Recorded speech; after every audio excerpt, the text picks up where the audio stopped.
if you're constantly telling yourself you can't do this and you can't do that and you can't do this and you can't do that, you ain't going to do anything. Although it might start for little small things, it will build up. A small can't now, if you believe it and don't do it, the next time something comes up that maybe is a little bit bigger that could lead to an even bigger achievement or an even bigger success, you're going to say the same thing. You're going to say, I can't do that. You just need to get can't out of your vocabulary, man. It just shouldn't be in there. Limiting what you can do based on that word is it shouldn't happen. It's something that I got out of my vocabulary like my early 20s. It massively changed my life. If it's limiting on my potential, immediately an alarm bell goes off in my brain. I'm like, okay, why did you just say that? Because that's not true. You can actually do anything you possibly want. You know, is there another reason why you're unable to do it at this time? Start changing the I can't to how can. How can I? Normally why people say I can't is because they see a problem. They're like, oh, that's a problem there, so I can't do it. And so they avoid doing it.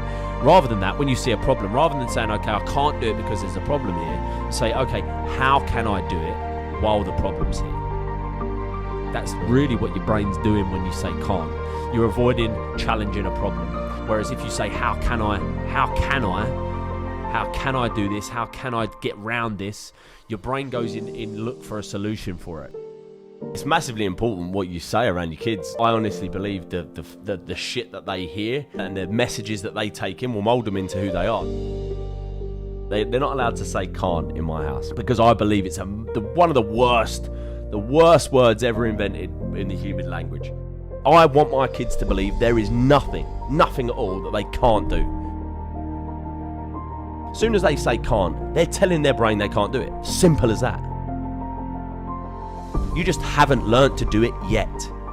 And the yet is the power word.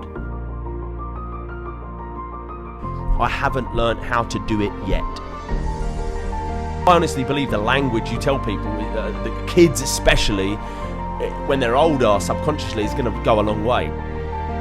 Classic example, when we're all being kids and we're all on a wall, right? All of us have walked along a wall. We're out with our mum, we're out with our dad. What's the first thing as a parent, instinctively, what's the first thing you want to say to your kid? Don't fall! That's the first thing they're going to say. What does that do to the kid that's on the fucking wall balancing? What picture do they paint in their brain? They paint the picture of them falling off, don't they? Well, the better thing to do is just like, when they're up there, it's just like, be careful, keep your balance, put one foot in front of the other.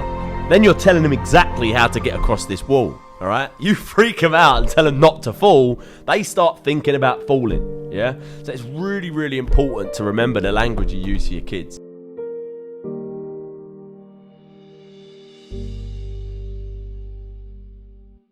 Thanks for watching this video, guys. Listen, if you want more motivational fire coming to you every single week, then subscribe to my channel right here. If you don't know why you should subscribe yet and you need a little bit more convincing, watch my next video right here. Thanks for watching.